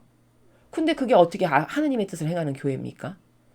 20절과 21절에 이 아버지가 여기 표현하신 그의 말을 잘 듣고 존중하고 뭐 존경하고 오히려 그에게 잘못하면 난 용서 안 한다. 이거는 아버지 뜻을 행하는 리더를 두고 하시는 말씀이에요. 아무데나 다 적용이 되는 게 절대 아니고요. 그리고 이 부분이 나와서 제가 하나 이 거짓 교회 신자분들께서 갖고 있는 엄청난 오해가 하나 있는데 이건 실제로 저에게 어떤 신자분이 말씀하셔가지고 제가 그걸 듣고 참 많은 생각을 했었는데 이제 이런 부분을 제가 이야기하면 그렇게 이야기하세요. 어머 근데 수녀님 이 로마 가톨릭 신자들은요 신부님 욕하잖아요. 그러면 큰 죄 짓는 걸로 알아요. 아주 뭐 신부님 욕하는 거 하느님 욕하는 걸로 생각해요. 이렇게 말씀하셨거든요. 저한테. 그런 오해가 어디 있느냐. 지금 20절과 21절의 내용을 곡해하고 올바르게 이해하지 못하면 다 그런 오해를 하실 수밖에 없죠. 그렇죠. 그리고 이렇게 말씀도 하셨어요. 그러면서 그들이 되는 논고가 그 신자분들이 되는 논고가 그렇대요. 사람 다 부족한데 하느님 일꾼한테 그렇게 하는 거 아니야. 기도를 해줘. 이렇게 이야기하신대요. 여러분 이런 거 많이 들어보셨죠? 여러분 부족한 거는 모든 사람이 부족한 건 맞는 말이에요. 사람은 다 부족한데 그렇게 하느님 일꾼을 욕하면 안 돼. 기도해줘야지. 이렇게 한다고 하셨거든요. 그 어머니께서. 자, 그 논리 체계가 어디가 잘못된 거냐? 어디가 성경에 근거하지 않은 거냐? 첫째 근원 자체가 잘못된 게 그가 하느님의 뜻을 행하는 자냐 아니냐. 이게 근원적 물음의 첫 번째 출발점이에요. 일단 아버지 뜻을 행하는 자가 아니다. 그럼 볼 것도 없어요. 그럼 일단 선의 세력이 아니니까요. 그러나 그 부족함은 어떨 때 그 부족함을 위해서 기도를 해주는 거냐면 아버지의 뜻을 행하는 자야. 근데 인간적으로 부족한 부분이 이러이러하게 있어. 그러면 그럴 때 그를 위해서 기도해줘야 되는 거예요. 예를 들어 이런 거죠. 쉽게 설명하면. 베드로 사도가 있죠. 그쵸? 그럼 베드로 사도가 부족함이 없었나요? 있었어요. 어느 정도로 부족했냐? 너 닭이 3번 울기 전에 나를 모른다고 할 거다. 진짜 모른다고 부인했어요. 그쵸? 그리고 예수님이 돌아가시기 전에 내 양들을 잘 돌봐라. 내 양들을 잘 돌봐라. 너 내 양들을 잘 돌봐라. 3번이나 얘기하셨는데 예, 제가 주님을 사랑합니다. 제가 사랑하는 거 아시잖아요. 이렇게 하고서는 다 뿔뿔이 도망가고 흩어지고 고기 잡으러 갔어요. 그렇죠? 그러니까 부족해요, 안 부족해요? 부족하죠. 근데 베드로 사도는 그렇게 인간적으로는 부족하지만 마음의 중심의 나라가 항상 뭐냐? 늘 예수님과 함께 살면서 그분의 모범을 바라봤고 함께 동고동락하면서 배우고 깨달은 게 있어요. 그리고 성령을 또 받아서 성령으로 인해서 그 제자들이 또 다다시 달라졌고 이렇게 하느님 뜻에 즉 예수님의 정신과 모범을 행하려고 하는 의지가 그 안에 있다라는 게 보이잖아요. 그 모든 제자들이 부족했지만 12제자가 다 그랬죠. 그러면 그 사람이 부족한 거는 그 어머니의 말처럼 기도를 해줘야 되는 거예요. 아버지, 저 아버지의 일꾼을 위해서 기도합니다. 그 영혼이 더 아버지의 충직한 일꾼으로서 아버지 뜻만을 잘 수행할 수 있도록 많은 은총과 지혜로 축복해 주세요. 이렇게 하면 그게 맞는 거예요. 이제 혼동 없으시죠, 여러분? 이런 말씀 너무 많이 들어보셨을 거기 때문에 제가 지금 추가로 말씀드리는 거거든요. 갑자기 지금 생각이 나서. 이런 말이 이렇게 성경을 모르니까 혼동이 오는 거죠. 근데 여러분 생각해 보세요. 사람은 다 부족한데 그렇게 신부님 욕하면 안 되고 기도해줘야 돼. 이렇게 말씀하셨다고 했잖아요. 그 어머니가. 그 어머니가 지금 모르는 건 첫째 뭐예요? 아버지 뜻을 행하는 자냐 아니냐. 그 마음의 중심에 늘 예수님의 뜻을 행하려고 하는 베드로 사도같이 의지가 있었는데 부족한 거였냐?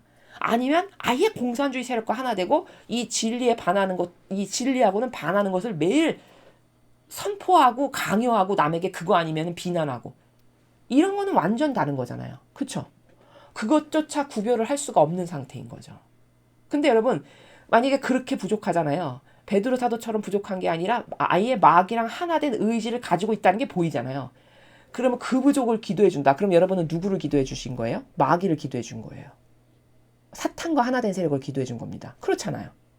그렇죠. 그럼 완전히 달라지는 거예요. 흑암이. 한쪽은 똑같이 부족하지만 선을 위해서 기도해 준 거고요. 한쪽은 마귀를 위해서 기도해 준 거예요. 이해되십니까? 이거 굉장히 디테일하고 중요한 겁니다. 이런 분별. 자, 그게 바로 20절, 21절에 관련된 추가적인 내용이고요. 너희가 그의 말을 잘 들어 내가 하라는 대로 실행하기만 하면 나는 너희 원수를 나의 원수로 삼고 너희 적을 나의 적으로 삼으리라. 자, 그의 말. 아버지 뜻만을 행하는 충직한 리더. 잘 들어. 그럼 내가 하라는 대로 실행하기만 해. 그러면 너희들의 원수가 내 원수고 너희들의 적이 내 적이다. 아버지는 이 정도로 보호해 주시겠다라고 하셨어요. 즉 내가 파견한 자야. 내 뜻만을 행하는 충직한 내 진짜 일꾼이야. 그러면 그가 내 역할을 하는 거니까 너가 그에게 반기들지 그럼 너는 곧 나에게 반기든 거야. 아버지는 이렇게 여기신다는 거예요. 그 증거가 어디 나오냐. 미리암이 모세에게 이방인 여자하고 결혼한다고 거기 타박하고 불평했어요. 그래서 미리암 어떻게 됐나요? 피부병이 당장 왔어요. 머리끝부터 발끝까지 온통 하얘가지고 부스럼이 나가지고 눈 뜨고 못 볼 꼴이 됐습니다. 그렇죠. 그러면 바로 그게 뭐예요? 지금 22절에 해당하는 내용의 본보기가 거기 성경에 나오는 거거든요. 모세가 안 부족했나요? 부족했죠. 부족하니까 가나안 땅에도 못 갔죠. 그러나 그런 부족은 아버지의 뜻을 행하려고 하는 올바른 의지가 있는 가운데 부족하다라고 보신다는 거예요. 하느님께서. 이해되십니까? 그럼 그 부족을 기도해줘야 된다는 거예요. 그 어떤 어머니가 말씀하시는 거는. 여기 지금 그 미리암의 그 벌받은 예가 바로 너희 원수를 내 원수로 삼고 너희 적을 나의 적으로 삼으리라. 네가 내가 파견한 내 종을 진짜 잘 따를 때. 왜? 그가 한 게 내가 한 거라고 나는 여기니까. 나랑 하나 된 자니까. 이 말씀이세요. 그래서 미리암이 벌받은 거예요. 그러면 바리사 율법학자가 그런 거 했어도 똑같이 벌받았을까요? 바리사 율법학자에게 간언했어도 절대 그렇지 않아요. 이해되십니까? 이렇게 다 다른 거예요. 분별이라는 거는. 세심하고 디테일한 겁니다. 나의 천사가 앞장을 서서 너희를 아모리족, 헷족, 부리족, 가나안족, 히이족, 여부스 쪽이 있는 곳으로 데리고 들어가리라. 내가 그들을 멸종시키겠다. 자, 나의 천사가, 여기 천사라고 표시한 건 주님 일꾼을 뜻하는 거예요. 앞장서서 너희를 이러이러이러한 족이 있는 곳으로 데리고 들어간다. 지금 가나안 땅으로 들어가겠다고 말씀하시는 것이죠. 그리고 그들을 멸종시키시겠대요.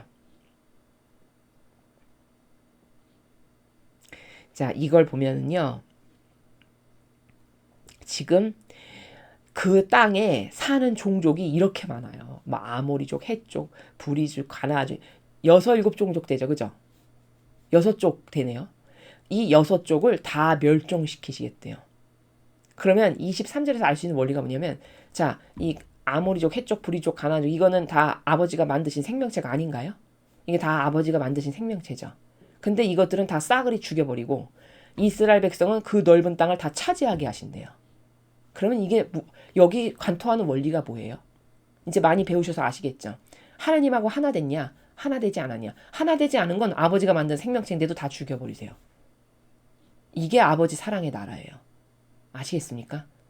그럼 병든 자비의 사랑의 나라랑 얼마나 다른가요? 그렇죠. 자, 이렇게 23절을 통해서 보면 하느님하고 하나 되냐 안 되냐는 이렇게 중요한 거고 무서운 거다 라는 걸 알 수 있고요. 너희는 그들의 신들 앞에 엎드려 그들을 섬기지 말며 그들의 예식을 따라 예배하지도 마라. 오히려 그들의 신상들을 부수고 석상들을 깨트려라. 자, 이거 우상 숭배하지 말라라고 말씀하시는 거죠. 그러면 여러분은 또 이런 절을 읽을 때 형식에만, 형상적인 것에만 치우쳐서 들으시면 안 돼요. 아, 신상, 석상 이런 거에 절하는 건 우상 숭배지. 자, 그럼 여러분 요즘 시대 우상 숭배는요. 요즘은 신상, 석상에 절하는 사람은 없잖아요. 그 정도로 미개하진 않으니까. 그럼 요즘의 우상 숭배는 어떻게 교묘하게 발전했나요? 하나님 아닌 것에 그것을 아주 존중하고 공경하고 사랑하여 거기에다가 절하는 것. 이게 우상 숭배예요. 이해되십니까? 제가 지난번에도 설명을 드렸죠. 그러면 거짓 교회의 대다수의 신자들은 그 높은 직함과 권한을 가진 거기 뭐 사제, 수도자를 포함하여 그들에게 우상 숭배를 지금 하고 있나요? 안 하고 있나요? 다 하고 있죠. 하느님처럼 떠받들면서 섬기니까요. 그렇죠. 그거 다 우상 숭배예요. 이 신상과 석상이 인간으로 대치된 것 뿐이에요. 더 교묘하고 더 역겹죠. 그러니까. 차라리 신상과 석상은 보이기라도 하잖아요. 거기다 절하면 보이잖아요. 아유, 저 사람 우상 숭배하고 있네. 이렇게. 근데 이 인간에게 절하는 거는 이런 것보다 더 교묘해진 거죠. 그 우상 숭배가. 마귀가 이렇게 교묘해진 거라는 거죠. 자, 이 우상 숭배가 더 나쁘다. 요즘 시대의 우상 숭배가. 너희는 너희 하느님 주님만 섬겨야 한다. 그러면 나는 너희에게 복을 내려 먹을 빵과 마실 물을 주리라. 너희 가운데서 질병을 쓸어버리리라. 자, 이렇게 너희가 나에게 충직해. 내가 전부라고 믿어서 나에게 열렬히 하나 돼. 그러면 내가 너희를 이렇게 눈동자처럼 보호해주마. 먹을 빵, 마실 물, 질병도 너에겐 하나도 걸리지 않게 내가 다 보호해줄 거야. 이런 말씀이십니다. 그러니까 하느님은요. 하느님의 사고방식은 호불호가 완전히 분명해요. 이거 내 거 아닌 거. 나랑 하나 된 내 편 아닌 거. 여기 그렇죠. 여기 그렇게 하시잖아요. 아버지께서 실제적으로. 근데 마귀는 스타일이 이런 걸 다 뭉그러뜨려요.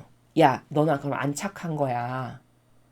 하느님은 사랑이신데 이런 것도 끌어안고 이런 것도 끌어안고 이런 것도 끌어안아야지. 여기 끌어안으세요. 아버지가 멸종시키세요. 멸종시키시죠. 그럼 이 아버지 법칙하고는 달라요. 그럼 아버지 법칙하고 다른 것만 봐도 저건 아버지 법칙하고 다르네. 마귀 아니야. 이렇게 생각해야 되는 거거든요. 맞죠? 그런 거라는 거죠. 그러면 진짜 착하냐? 그렇게 다 끌어안으라고 하는 사람이 여러분 진짜 착합니까? 여러분 그들이 진짜 착하면요. 여러분을 위해서 희생을 해야 돼요. 착한 것의 정의가 제가 뭐라고 말씀드렸죠? 겉에 보이는 게 아니고 실제적으로 고통을 사랑하고 희생을 하냐? 상대를 위해서. 이게 진짜 착한 거예요. 그럼 맡겨진 양들을 위해서 그들이 여러분을 위해서 여러분의 죄를 대신 배상과 보복을 해요? 합니까? 여러분 보셨어요? 제가 성당에 그 미사하러 오시는 분들을 가만히 보면요. 특히 이렇게 지금 사순식이잖아요. 그러면요. 십자가의 길 하시는 분은요. 다 평신도들만 하세요. 거기 사제 수도자 단 한 번도 하는 거 본 적 없어요. 그럼 자기 방에서 하겠죠. 이렇게 또 말씀하시는 분 있을 거예요. 여러분 이 진정성이라는 거는요. 마음에 있는 게 그대로 나오기 마련인 거거든요. 신학대학을 가잖아요. 거기 중간중간에 성상들이 굉장히 많아요. 예수님 성상, 성모님 성상 막 이렇게 군데군데 많거든요. 근데 그 성상에 절하고 가는 분 다 성도분들밖에 안 계세요. 아무도 신부, 뭐 수녀 아무도 없었어요. 제가 본 바로는. 그러면 평상시에 그 사람의 마음의 나라를 알 수 있는 거예요. 그렇죠. 여러분 행동은 마음을 반추해서 마음이 드러나서 행동으로 표현되는 거죠. 표출되는 거죠. 그렇죠. 평상시에 가지고 있는 마음이 말과 행동으로 드러나는 거잖아요. 그럼 평상시에 얼마나 피상과 막연으로 살았으면 그 성상 앞을 그냥 휙휙 지나갑니까? 하다못해 신자분들도 거기 공손하게 절하고 가시는데. 이해되셨어요? 이래서 여러분 교묘한 악을 잘 보셔야 된다는 겁니다. 너희 지경 안에서는 유산하거나 임신하지 못하는 여인이 없으리라. 나는 너희를 명대로 오래 살게 해주리라. 자, 이렇게 많은 축복을 주시겠다는 거예요. 아버지랑 하나 된 백성이 되면. 그렇죠. 나는 너희가 거기에 이르기 전에 내가 얼마나 무서운 존재인가를 거기 사는 모든 백성에게 미리 알려 모두들 당황하게 만들겠다. 그리하면 너희 모든 원수들이 너희 앞에서 도망치리라. 여러분 얼마나 하느님께서 내 것에 대한 사랑이 강하시냐. 여기 아까 6부족이 살잖아요. 그 주변 인근에 6부족을 지금 다 물리쳐야 되는 상황이거든요. 그 땅에 들어가서 차지하고 살려면 보통 일이 아니죠. 사람의 지식으로 봤을 때는. 근데 걱정할 것이 없는 게 아버지가 존재를 드러내시겠대요. 얼마나 무서운 존재인가를. 예를 들면 이런 거죠. 존재를 드러낸다는 건. 이집트에서 나올 때 10가지의 재앙으로 다 쓸어버리셨죠. 그 이집트인들이 나중에는 발발발발 떨면서 제발 나가라. 아이까지 죽고 나니까 이제 제발 나가라. 제발 나가라. 두 손 두 발 다 들었잖아요. 그게 존재의 위험을 떨치는 게 그런 거예요. 그럼 여기 그런 거 하시는 게 어려우실까요? 그 부족에게? 절대 어려운 일이 아니죠. 하느님께는. 그런 거 한 번만 딱 펼쳐 보이면 그 주변 모든 민족이 평정되겠죠. 그렇죠? 하느님은 이런 분이시라는 거예요. 전지전능하다는 건 이런 겁니다. 내가 그렇게 다 당황하게 만들게. 그러면 그들이 너희들에게 해코지 못하고 너희 앞에서 다 도망가리라. 이렇게 말씀하시는 거죠. 즉 27절을 보면 하느님의 위엄을 떨치겠다는 말씀이시고 하느님은 선택받은 이스라엘을 통해 많은 일을 하기를 원하셔서 이렇게 하시는 거예요. 그러니까 아버지 의중은 이런 거예요. 내가 이렇게 보잘것없고 작은 백성을 선택해서 얘네가 나에게만 의탁하고 완전히 나에게 하나 되고 내 말이라면 그냥 뭐든지 다 아멘 감사합니다 하고 완전히 하나 된 존재로 살아 민족으로. 그러면 거기 복을 그냥 계속 쏟으실 수 있겠죠. 그 반향을 보고 그죠? 반향대로 복은 주시는 거거든요. 그럼 복을 계속 주면 그 민족이 얼마나 잘 살고 부국강병한 나라가 될까요? 그렇죠? 그러면 그렇게 부국강병한 나라 딱 되잖아요. 그러면 이스라엘이 굉장히 작은 나라잖아요. 인구도 작고. 이렇게 작은 나라가 이렇게 부국강병한 훌륭한 나라라고 하면 세상 전 세계 모든 사람들이 그 이스라엘을 보고 저 나라는 어떻게 저렇게 됐을까 고민하겠죠. 그렇죠? 그러면서 하느님의 존재의 가치를 깨달을까요? 안 할까요? 깨닫게 되겠죠. 야, 저기 하느님 믿는 나라래. 아, 그래? 하느님 믿어서 저렇게 된 거야? 야, 우리도 하느님 믿자. 이걸 원하셨던 거예요. 아버지는. 근데 실패하신 거죠. 이스라엘 반영을 똑바로 못해서. 이해되십니까? 저는 우리나라가 그런 나라가 되길 바라요. 그리고 그런 나라가 될 거예요. 이 나라는. 아버지는 동방의 작은 나라는 나를 증언하게 될 거다라고 말씀하셨거든요. 동방의 작은 나라가 이 나라밖에 없어요. 하느님을 믿는 나라가.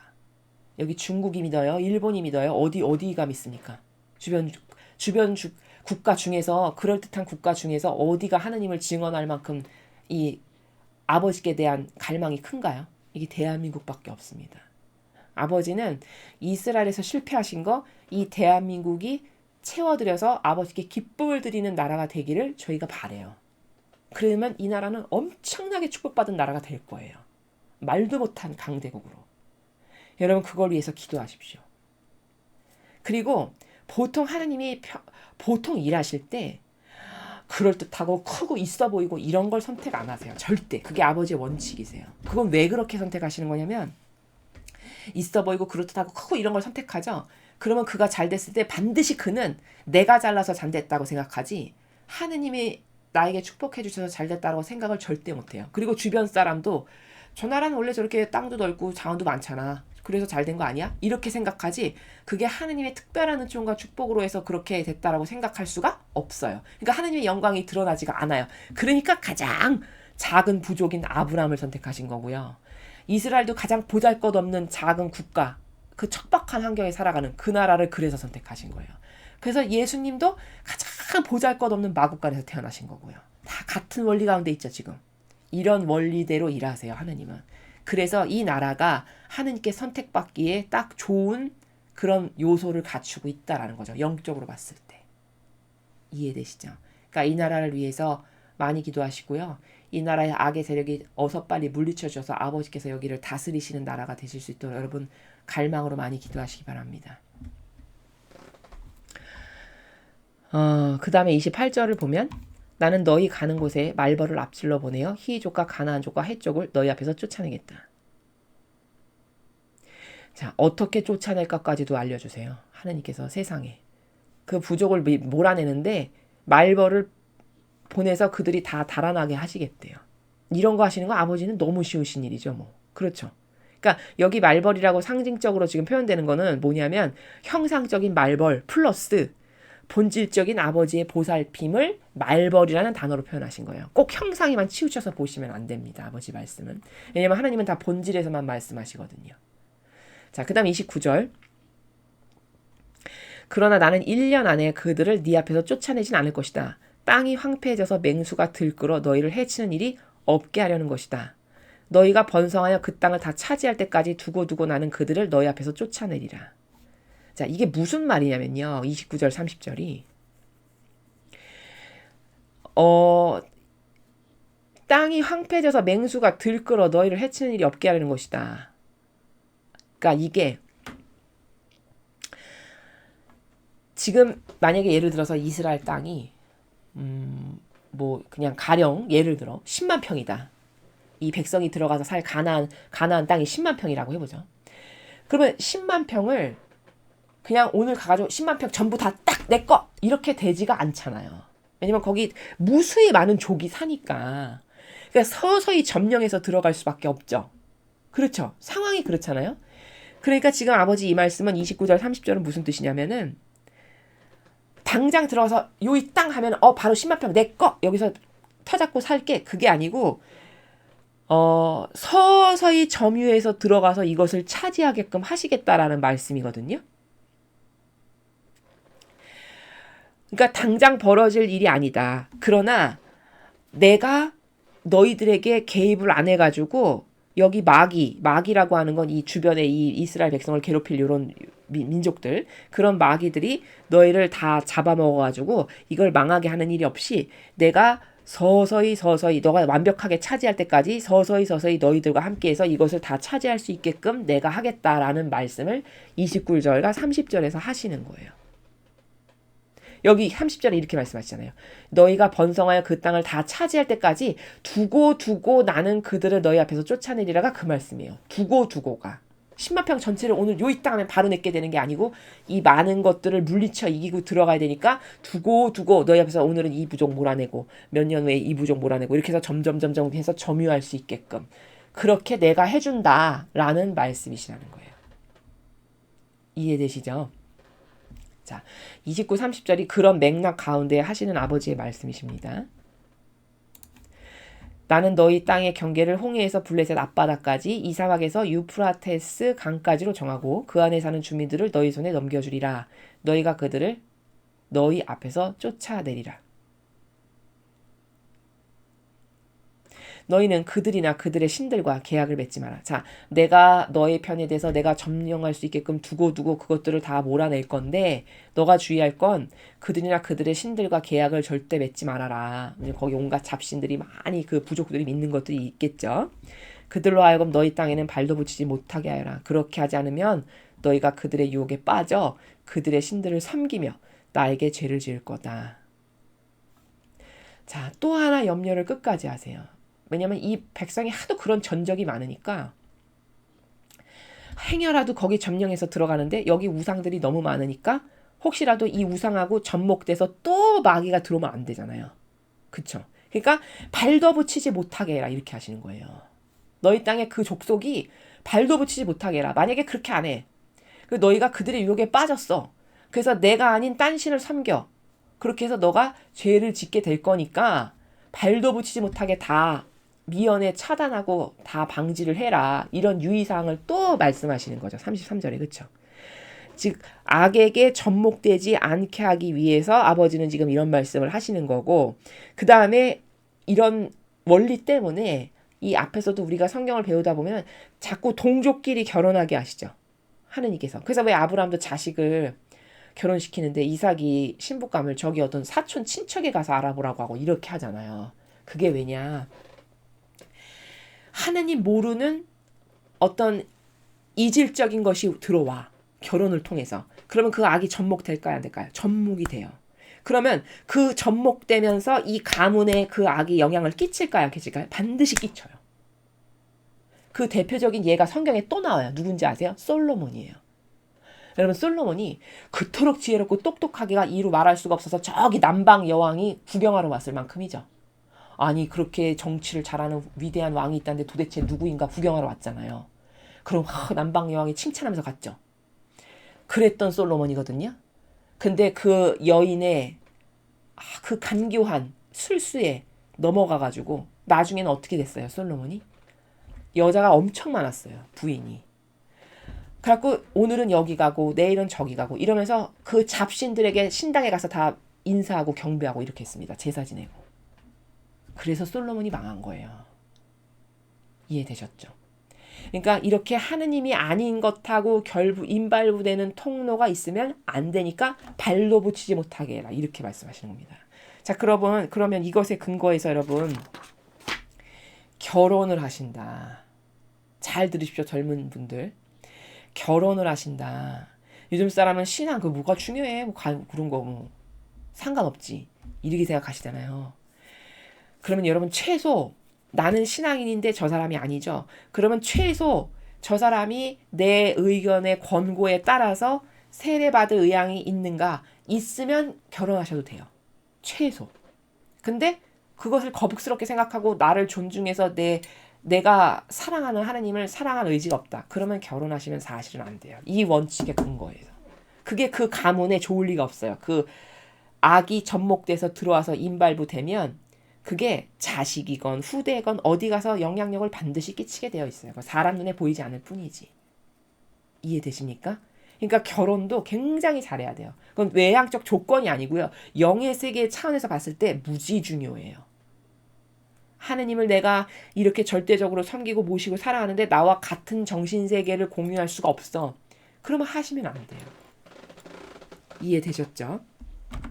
그래서 오늘 지금 우리가 배운 게 23장이죠. 23장도 다양한 아버지의 법령에 대해서, 법칙에 대해서 학습을 했습니다.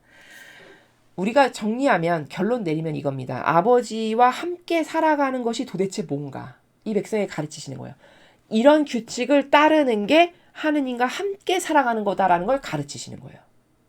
이해되시죠? 그 다음에 아버지가 말씀하시는 이 정신세계, 이 나라를 나의 정신세계, 나의 어떤 따라야 될 원칙과 기준과 질서로 받아들여서 내가 살 수 있는가, 살고 싶은가, 이걸 자문해 보시고 그것에 근거하여 내가 먼저 살고 내 자녀도 그렇게 교육을 시키고 이런 법칙에 근거하여 내 가족들에게도 이런 정신으로 사랑으로 하나 되게끔 하고 이런 것이 이 지상에서 구현됐을 때 그런 열매가 있는 사람이 천상나라에 갈 수 있게 되는 것이다. 왜냐하면 천상의 나라는 내가 살아있을 때 행한 행위의 열매를 가지고 가서 그 열매를 확인만 해보는 나라지 거기 가서 뭔가를 도모할 수 있는 나라가 아니다라는 것을 정리할 수 있습니다.